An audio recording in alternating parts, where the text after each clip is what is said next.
இன்றைய நற்செய்தி புனித மத்தேயு எழுதிய நற்செய்தியிலிருந்து வாசகம். அதிகாரம் 13, இறை வார்த்தைகள் 36 முதல் 43 முடிய.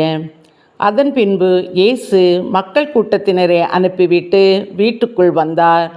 அப்போது அவருடைய சீடர்கள் அவர் அருகே வந்து, வயலில் தோன்றிய களைகள் பற்றிய உவமையை எங்களுக்கு விளக்கி கூறும் என்றனர்.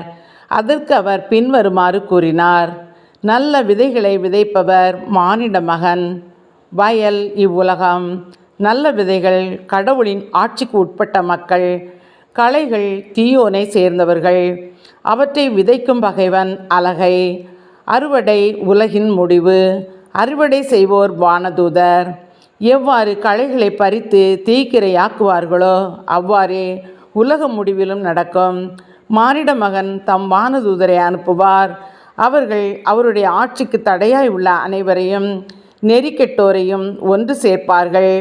பின் அவர்களை தீச்சுளையில் தள்ளுவார்கள்.